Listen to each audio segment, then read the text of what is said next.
Chapter 48. They have since put a name to the ache in my heart. Empty nest syndrome.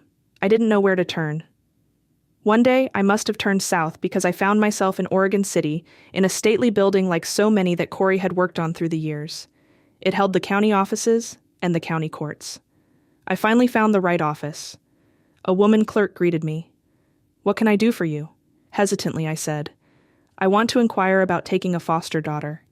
I was informed about the complications, including the need to have our house and our lifestyle inspected. I discussed the idea with my 3 guys. I was met with reluctance, but if it was something I really wanted to do, well. A caseworker came to our house full of questions. Was Corey's income adequate for the family? Would the boys be home much? Where were their bedrooms? Where would the foster daughter sleep? I couldn't say it without tears coming to my eyes. In Freya's bedroom, I was told about a 13-year-old court child they called Risk. Taking court children is different than from regular foster care. Either the child or a parent is under the court's jurisdiction for having been involved in crime. In this case, it was Risk's mother, a part-time prostitute. She had several children who were under the jurisdiction of the court, and she was under suspicion because 2 of her more recent babies had died of crib death. That was just for openers. It reminded me of the experience I'd had with Billy Sue, one of 8 children. I wondered if I could go through that again. Giving a child a home, learning to love, planning to nurture her until she could graduate from high school and become a responsible adult, only to have these plans wiped out by a tricky mother who saw the value in a responsible babysitter and accomplished her means by fabricating a mean foster mother story, a common occurrence as many foster parents know. There were differences. With Billy Sue, I'd had Freya, who had become her good pal, and I had the backing of a church. Her religious aunt had brought her from Seattle to live with her, but found out she was unable to hack it, so had passed her to another church friend who passed her on to me. With Billy Sue, we had never received any monetary assistance, whereas with Risk, we would receive room and board and other expenses and the backing of the court. We keep close contact. When I met the girl, she put not only her best foot forward, but she also put her whole curvaceous body forward. She would be a handful. I suddenly realized this was not child's play, not searching for presents under the Christmas tree. This was a life that needed shaping, a spirit that needed someone to care. I hadn't received any formal education in this regard. All I had was the experience of raising my own family. Maybe that was the best experience of all. So, Risk came to live with us. She and I spent a long evening lounging on the bed in Freya's room, discussing life. In the morning, Risk's first words were, "I heard the rooster crowing in the barn." "We don't have any roosters in the barn. We killed the last one." "Well, I guess it was a ghost then. You know, animals have ghosts just like people do. If you want, I can tell your fortune." I felt like taking her back to the court, but instead I took her to Clackamas High School and signed her up. She came home on the afternoon bus. Gosh, everybody in school knows Eric Gustafsson. I knew that. He had just been awarded the trophy for outstanding lineman on the football team. Eric came home on the late bus from football practice stewing. Gosh, she's telling everyone in school that she is my sister. Well, she's weird. I don't want everyone to think that she is my sister. Risk and I got along well. She was high energy and helped with the dishes and around the house.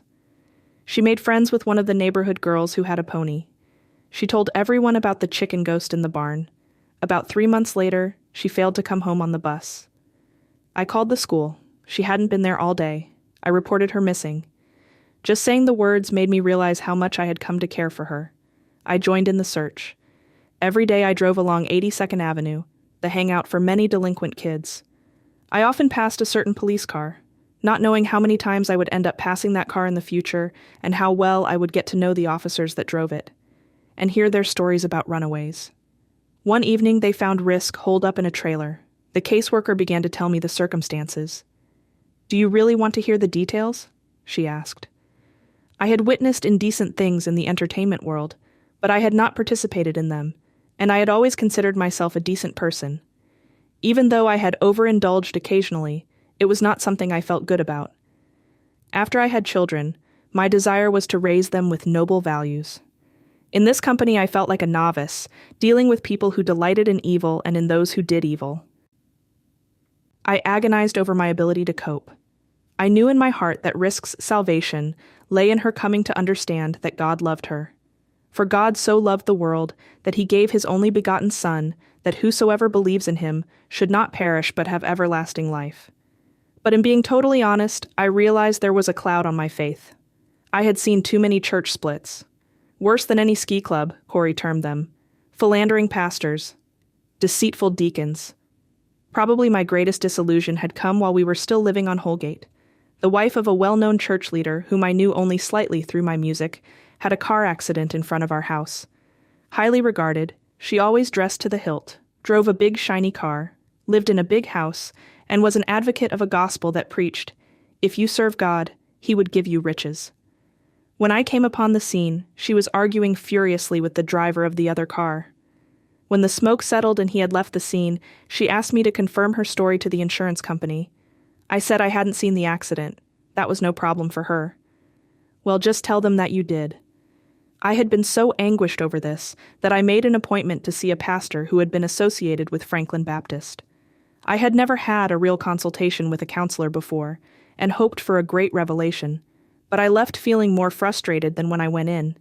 He told me his problems instead of listening to mine. And then I found out what had happened at the deacon meeting several years before. The meeting that had been called to deal with Tim's being called to serve on the board of deacons. They had uttered a prayer and then, instead of dealing with the problem forthrightly, they had taken the sneaky way out by making a new ruling that no divorced man could serve on the board, not knowing, of course, that one of their hardest-working members, Corey, was a divorced man. For years I had been able to proclaim my beliefs without any hesitation. I had always felt that God loved me and was on my side. But since Freya had left, I felt that God had let me down. Yet I knew I could not handle this job if I wasn't able to commit it to God. While I was pondering whether to take risk back again, Mrs. Smith came up with a solution. Another foster daughter. We don't have any place to put her, and she is in jail right now. We can't let her go back to her family. Her stepfather has been abusing her. She begged me to go with her to visit the mother. We went to an old abandoned schoolhouse far out in the countryside. The family had escaped the Watts riots in Los Angeles and had piled their belongings, 8 barefoot children, and a bunch of goats into an old truck, and got as far as Estacada, Oregon before it broke down. As we sat and talked with the mother, the most emaciated woman I'd ever seen, I could hear the goats in the basement and watch a crazy cat that kept falling off the windowsill. From there, we went to see the girl at the jail. She was short, slightly plump, and had the reddest hair I had ever seen. Her smile was beseeching. Please take me home with you. I recognized right then that she had an honesty about her that was so totally lacking in Risk. I moved her into the bedroom with Risk. She said, "Call me Charlie." Later, another foster girl came, beautiful dark-haired Kathy. She was sweet and honest and good. Her mother had died, her father had remarried and was involved with a new family. All Kathy had was her grandmother and her uncle, and they were not able to take care of her. So Corey and I moved into Freya's bedroom and traded the big back bedroom for the girls. Then came Java. She's been through so much, the social worker explained. She's been moved from home to home, and now her stepfather has been abusive. The system is stretched thin, and if she's left in this situation, it could escalate to something much worse. We need a safe place for her, a place where she can heal after everything she's been through. I felt a weight in my chest. The complexities of the foster care system had at times been overwhelming to me. The decisions made by judges and caseworkers often seemed to lack the compassion needed to deal with the individual pain of each child. It wasn't just about laws or policies. It was about the very human experience of children being caught in circumstances they never asked for. No child should have to face such heartbreak, and no foster parent should have to make life-altering decisions with so little guidance. That night, I read that Billy Graham had once struggled deeply with his faith. After much pain and doubt, he had come to a place where he simply let go. He said that in those moments of doubt, he chose to lay claim to the words, "From this moment on, I believe." I wasn't sure if I could do that. The weight of all the uncertainty, the lives I couldn't save, and the struggles I had faced and could not fully understand were so heavy. But, like Billy Graham, I had nowhere else to turn but to let go. I let go of the pain of my past, the fear for the children in the system, the anxiety about my health. I found a quiet place in my heart and breathed out a prayer that has provided a refuge in the midst of it all. Oh Lord, there are so many things I don't understand, but I know you, and I know that you know the answers.